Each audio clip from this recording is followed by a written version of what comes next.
Another blood-red sunset and yet another moon face, and still another 100 miles to my next resting place. Driving down the road, eyes on the horizon. Within my car, I'm all alone, but feeling good and feeling strong, knowing that this path I'm on brings me to myself. I'm driving. Hey y'all, I'm Jules. Welcome back to another episode of Spirit Sherpa, the show that helps and encourages you on your journey to unlock your magic mojo. With me as always is the spirit doctor, Kelly Sparta. Hey Kelly. Hey Jules, how are you? I am doing wonderful today, trying to survive the Mercury retrograde that we're all in. Oh, don't get me started. I know it. I was swearing we were in Mercury retrograde before it ever went retrograde. So that, aren't there like 15 other planets that are retrograde at the same time right now too? I know there aren't 15 planets, but it feels like there are 15 planets retrograde right now. It does feel like it. Absolutely. It's my technology has not been nice to me lately.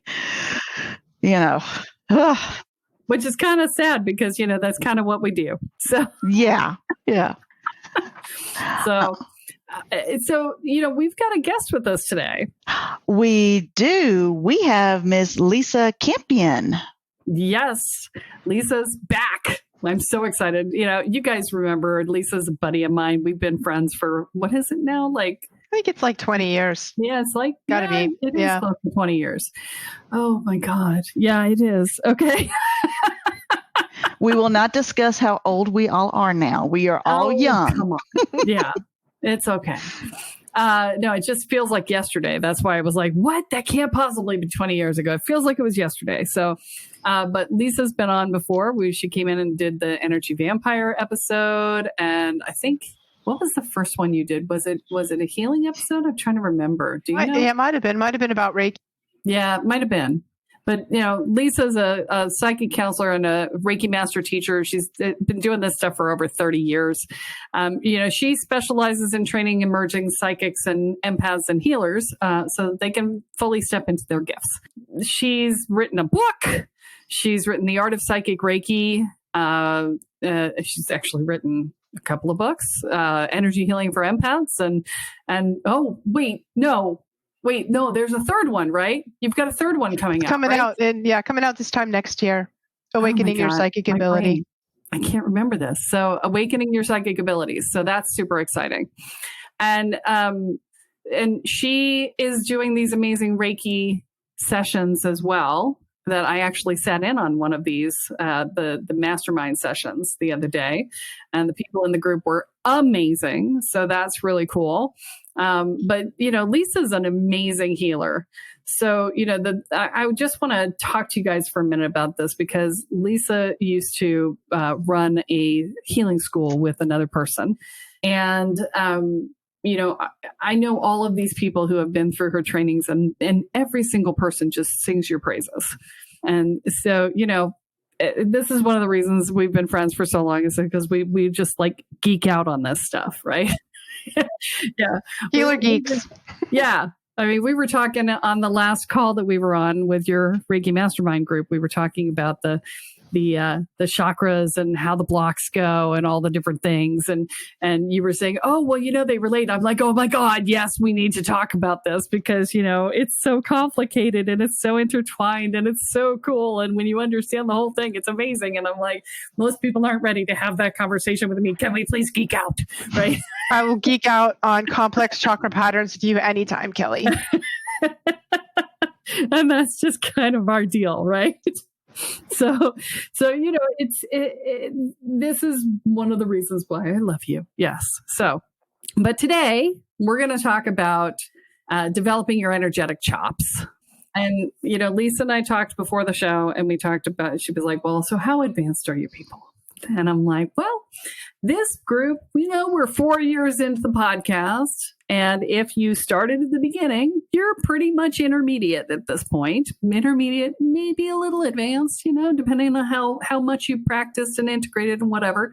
So if you are a newbie, if this is your first time listening, you may want to go back and start at the beginning because this is going to be a little over your head. So the way we work this is you start at the beginning and you work your way through, because that'll get you to the point where you're ready to have this conversation. And if you are not a newbie, welcome, stay. You're going to have a good time. Okay. So Lisa, energetic chops. Let's define it for people first.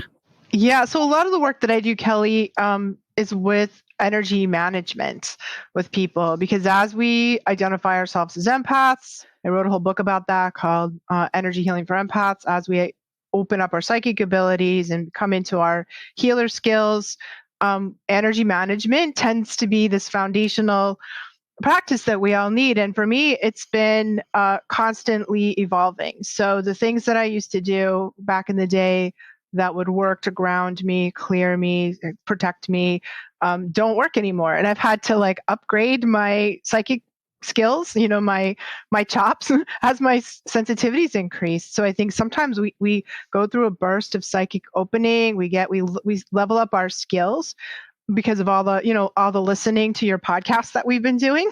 and then we have to kind of like, all of a sudden you're feeling freaked out in the supermarket again, or you're picking up, there's spirits roaming around your house and you're like, when did that happen? Or what, you're feeling creepy energy from people and places. So, I think we have this constant balancing act between expanding and opening our senses, and then having to redraw our boundaries, refortify our redo our psychic hygiene so that we can sort of, and I see people actually who don't do that, their development stops. Your development will sort of like die, in the process, because you've now put yourself a little bit in danger. Like it's a little danger zone if you're open, and you can't integrate it or filter it or protect. If you're not in charge of it, if it starts being the boss of you and you're not the boss of it, you've got a problem.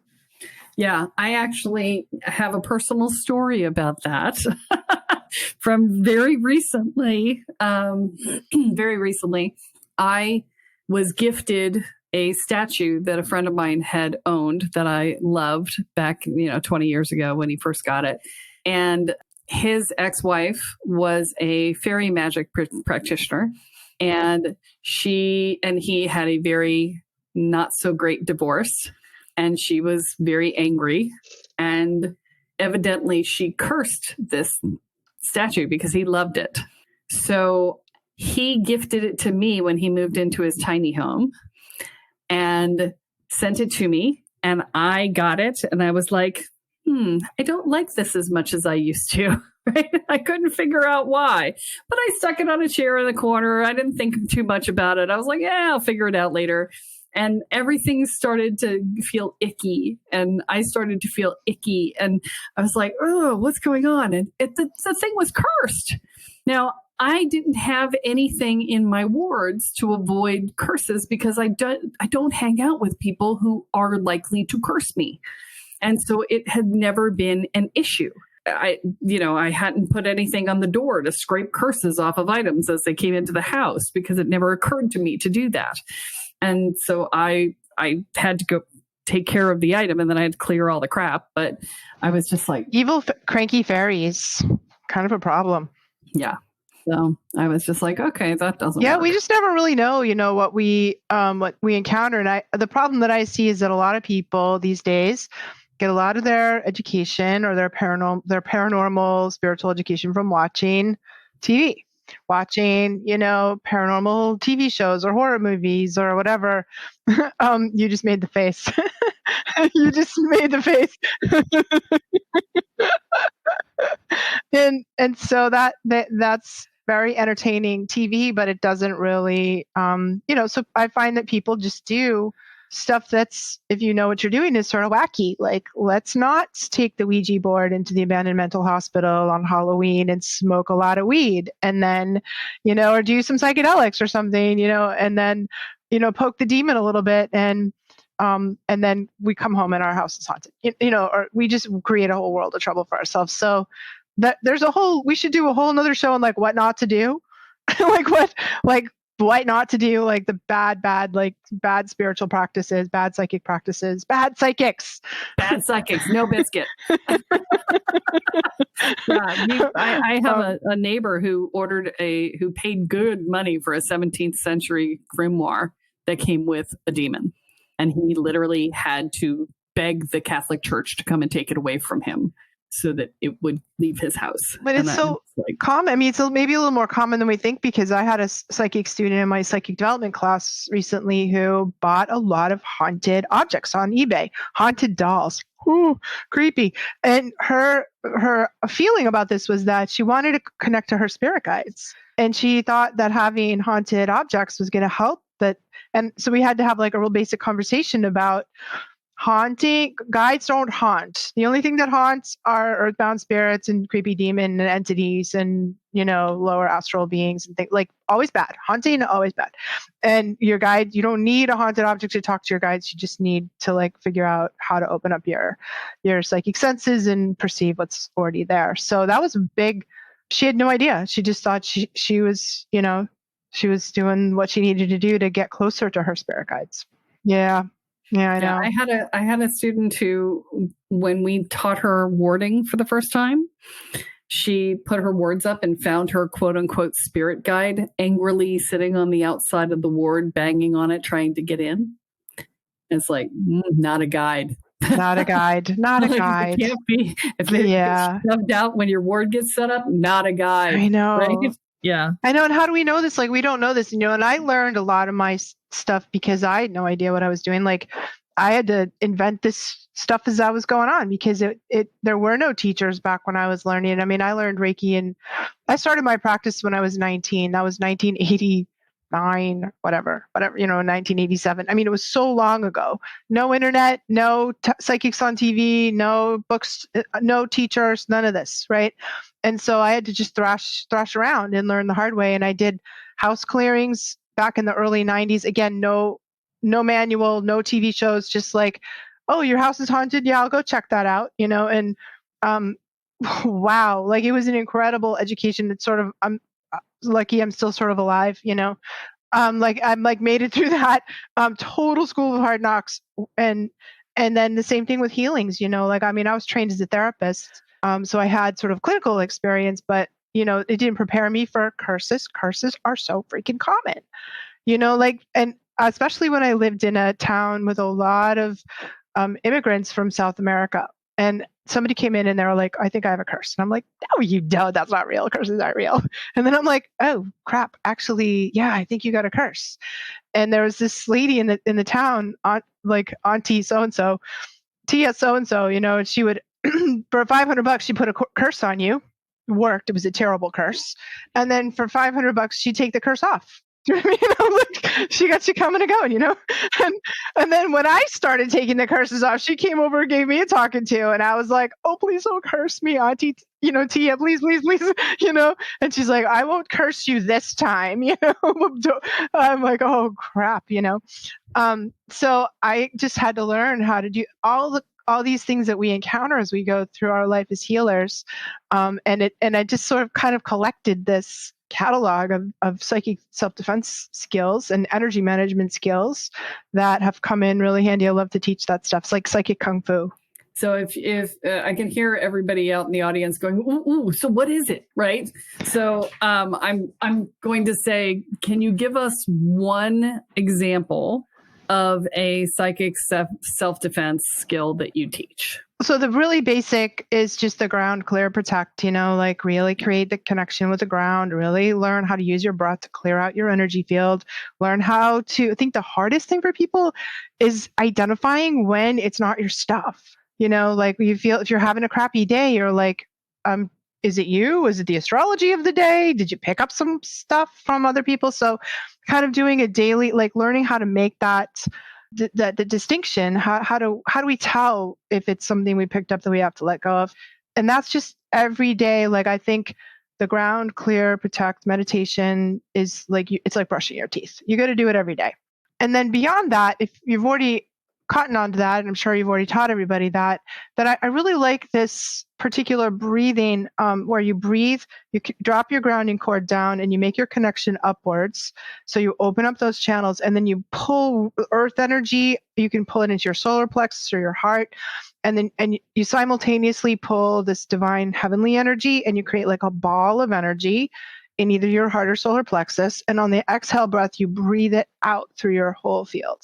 And you want to, as you breathe it out, it takes me about 10 breaths to do it, to kind of create enough energy to move it through. And I noticed when I started doing that, the back of my chakras are really weak. The front of my energy field is very strong because I spend a lot of time in public. My public persona is like buttoned up. Like you can't get in, but I'm so weak in the back.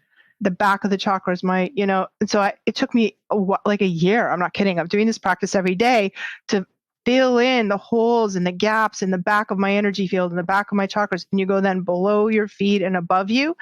And eventually at the end, like maybe on the 10th breath, you just, this light that you've collected is coming out through your energy field, and it cuts away cords, it blows away entities, any critters you picked up along the way, and other people's stuff that's hanging on you, it's gone. And then what's really left is sort of the illuminating light of your own soul, And I think about, I do this before I put my hands on anybody, or I do any psychic work, or I go, anywhere that I think there's going to be an issue. It's sort of like if you turn the faucet on and water's running out of the faucet, nothing can come up the faucet and when light is radiating out of you and there's no holes or gaps in that light, nothing can get on you because that energy is so strong. And so that's kind of my number one, never fail, super juicy tip.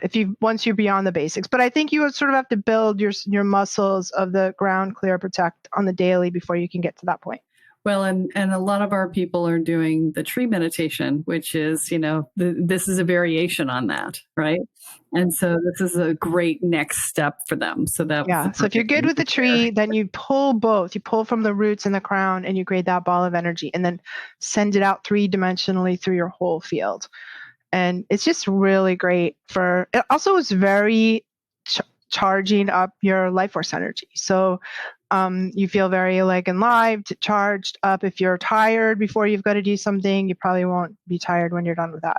I've been doing a radiant healing meditation every morning, where I am literally just calling in the energy of radiant health into my body, and just seeing my entire body as fully whole and healed and in perfect working order and perfectly healthy, and just having this radiance of health going through my energy field.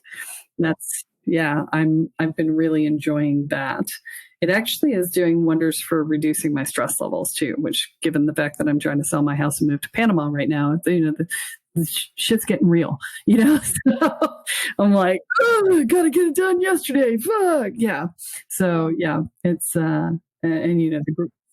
the grieving of leaving the country and all that. So it's actually helping a lot with that. Nice. I love that too. And that's really good, energetic chops. So that sort of feels to me like the replenishing, because one of the things we have to do is refill our energy tanks, especially those of us that are healers, or we're givers, where, people who are drawn to the healing arts tend to be givers in all the areas of their life. And, it's so fundamental, but it took me forever to learn it, really, is that we can't live with an energy deficit. We get sick, what makes you sick or depressed or, anxious, angry, burned out, resentful, cranky, all those things. I was like, I don't have to take that seriously. I can just keep pushing and pushing and pushing and giving, until you have a health crash. And so I feel like part of this higher level energetic chops is really making sure that our tanks are full, and that means doing things on the daily that fill you back up again, so that you're not coming from that place of deficit. Yeah. And you were saying, figuring out if something's yours or not. And, the one thing that you didn't mention in that is that sometimes when you are an energy healer or a shaman or a teacher or whatever, and you've got an appointment with somebody coming up, if they're an empath, they may touch into you and go, "Ooh, I've got my appointment with so-and-so." And suddenly you have these emotions coming up that you're like, I don't know what that's about. Why am I feeling this way? Right? Because, I don't touch into people until I'm talking to them and I have their permission. So, the only way it happens, so it doesn't happen consistently, but the only way it happens is if somebody is going, "Ooh, I've got the appointment with Kelly coming up." And then suddenly I've got I've got these thoughts coming in, or I've got these feelings coming through, or I have this experience that is totally out of context for my life. And then I get You on have the a call with spirit them. show up. That's happened Yeah. to me. That happens too. Yeah. And I get on the call and they're like, oh, I'm having this. I'm like, oh, Oh, yeah. I started feeling that yesterday. I was like, it was the preview. It was the preview of the session. Yeah, exactly. And so sometimes that's what you get, right? So, yeah, it's another one when you don't know what it is. If you're working with other people, send it back and see if it goes. Exactly. And I found that I needed to make a boundary that I call in my mind office hours, and that I have office hours and I allow spirits to come or other people's energy to come in during those office hours. But I have like a little ritual that I do. Like, this is my home office and I work in here. I don't work in other rooms of my house because I ward it heavily. And when I'm done, I go through this little ritual of disconnecting and turning off my computer and clearing the room and closing the door behind me.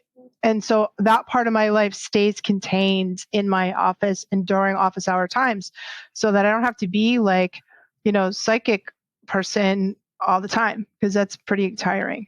Yeah. I'm not that disciplined about it, but I do turn on and off.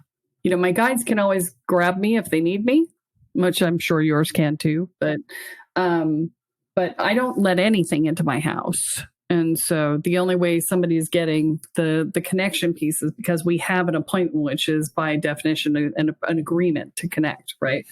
But I don't let anything into my house at all, ever. So I think that's why.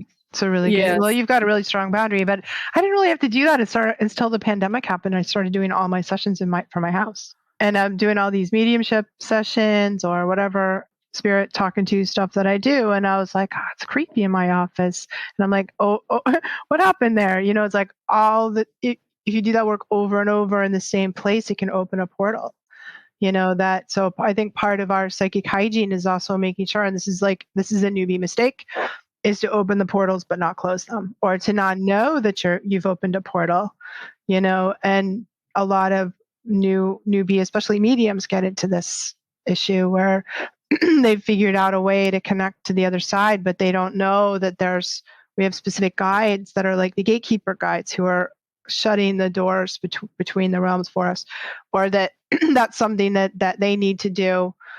One of my students is a table tipper, and she's great. It's quite amazing what she does with the table, but can you define that for people? Because I don't think they know what that is. Sure. Table tipping is a form of mediumship, kind of like seance style. And instead of using a Ouija board, you use this really light table. They're usually made out of bamboo, and they're so light that sometimes they're made out of 3 legs. And the medium puts their fingers, or all the people that are sitting around the table put their fingers on the table, and the table moves. It's the coolest thing. And it'll tip, and usually you have tip this way for yes or this way for no, or it'll go up and down, tap once for yes or once for no. And you can tap your way through the alphabet, much like Ouija, the old planchette kind of, spirit boards or Ouija boards would do. And it's I've seen the table like levitate, just do some really, really amazing stuff. But she didn't know that that she, had to close the door and finish the session. And then all of a sudden there were just like crazy spirits walking around her house, So she needed to learn how to close those doors. As part of our hygiene, our psychic hygiene, is creating those boundaries however way we need to. Lisa, if you don't mind, I have a question. So when you started talking about, as we level up, as we learn more and we level up our skills, then we also need to also level up our psychic hygiene, right? Do you find that we would need to, say, cleanse our energy field and all for a longer period, or that's what that means? Or you go in deeper, or you have to do it more often? I think it depends. I would say it depends on the person. I would say we might have to adapt our practices a little bit and level up our practices. So I think you get to a certain level, really needs to be done every day. Like I definitely do it before I go to bed, because if that's the only time I get to it, I don't sleep very well if I don't totally clear my field. And then if I have days where I'm doing a lot of heavy psychic work, like I'm doing back-to-back sessions or a lot of readings and things like that, I'll take a tub. I'm a big tub person. So having like a tub with salt in it and again, meditating in the tub, making a conscious decision to release everything through there, or being outside in nature. Like there's a certain spot in my yard that I go to where I really feel grounded and connected, and I feel sort of like a dump zone. Like I can like dump everything that I've been holding on to there. So, and it just sort of goes down into the earth, and the earth recycles it. So I think it's more like, it depends on the day or what kind of work you're doing, who you've been around. I have to do like a pretty, sounds silly, but those big box stores just kick my booty so hard. And if I go into Costco or Walmart or Home Depot, any of those, I have to sit in the parking lot and do my clearing, because so I feel like I'm in my body and human again. So I think sort of as needed, we do it PRN as needed, and then probably daily. And I notice if I slack on it, I forget, I drop my daily practice of doing it, I start to feel funky. Like I feel like depressed, or I don't have the same energy or focus. I just feel like funky. Then I know I've also have to clear my space. So I'll clear my space. When my kids were little, I'd notice if they were fighting a lot, I'd be like, what? I'd sage the house, and then everybody would calm down, right? So I don't know if that answered your question. Did it, Jules? It absolutely did. Yep. And I can relate as far as going to the big box stores and all too. Especially my husband is an empath, and we went into a wine store just to go pick up bottles of wine, and he's like, after a few minutes, like, I got to get out of here. We have to get out of here. There's just, because everything was coming in, and he's walking around vibrating, and we actually had to sit in the truck for a few minutes. I'm like, hold up. I feel like I'm floating right now. We got to ground. We can't drive right now. Just hold tight and let's just sigh for a minute. So we sat there for about a good 10, 15 minutes just to woof. It's so interesting that you said that too with liquor stores, because I feel like those kinds of places are very attractive to entities. So, any place there's sort of like vice, I put that like air quotes around vice, like casinos, liquor stores, the corner store that sells lottery tickets and cigarettes and things like that often attract spirits, the wayward spirits of addicts who've passed over and are still craving their thing, or the non-human entities that will come in there to kind of feed off the energy of people that are sad or desperate or addicted. You know what I mean? And I mean, not everyone who goes into a liquor store is like that. Some people are just looking for a good bottle of wine, but it's sort of like there's like a little bit more of a concentration of negative energy around these places because of our addictive tendencies towards them. Yeah. I went to an event, and I went to open up a container on the land, and the land started to try and chew on me, which was the first time that's ever happened in my life. And I was like, what's going on here? Why are you trying to chew on me? And it turned out that they had invited a pain eater onto the land because they did a lot of transformational work, and they wanted to not have to clear it, except that it was post-COVID and they'd been closed for a while, and they hadn't had anything for the pain eater to eat. And so it decided to start eating the people on the land. And so, the staff were fighting with each other, and things were not good. And I was like, oh, well, now I know why I've been drawn here. So I connected the pain eater into the hospitals all over the world. And I said, if you don't get enough here from the stuff that is freely released, you can chew from the hospitals and stuff that are have an excess of pain that could be relieved. Because pain eaters can actually be very useful in healing process, because they take the pain, right? But if you don't feed them regularly, they will find a way to create food for themselves, because they don't want to starve like anything else, right? Wow, so cool. I've never heard that. That's neat. Yeah. So I was, when it started chewing on me, I'm like, no, I disallow. But it never occurred to me that, opening up my feet to the ground would be a problem. And it never has been before, You just really never know. And that's the thing is like, we have to be prepared for whatever we encounter. And the more sensitive we are, the more sort of out and about we are. So I run into just the weirdest stuff when I travel, and it's like the haunted Airbnb, that's a thing. You know what I mean? Haunted hotel rooms, that's a thing, and just think about all the things that happen in those places, all the life, good and bad, and beautiful and ugly, and everything in between. They're just very active psychically. So I think, that you got to be a little, like, I studied martial arts when I was younger, and I kind of really like this idea of spiritual kung fu, because the real martial arts masters are relaxed, but always a little ready. And when you're strong and you know what to do, you can be relaxed. You don't have to be hyper vigilant about it.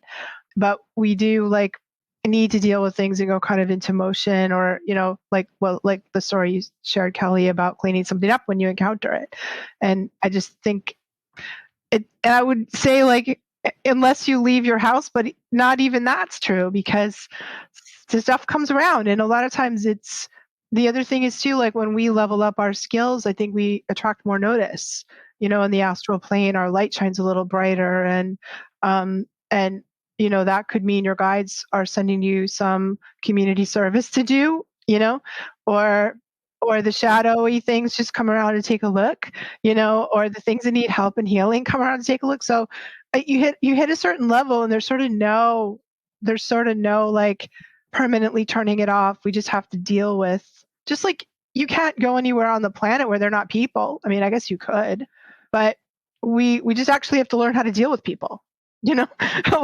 And we just have to learn how to deal with these kinds of energies that we encounter. And when we do, and we feel confident about it, I think there's kind of it's like real spiritual mastery or real psychic mastery. The martial arts masters aren't afraid. They're on their toes and they're aware, but they're not afraid. And I think it feels good to get to that point. It does. It feels good to get to that point, where Kathy and I call it being the biggest bad in the room. It's like, you're the biggest bad in the room, no matter what.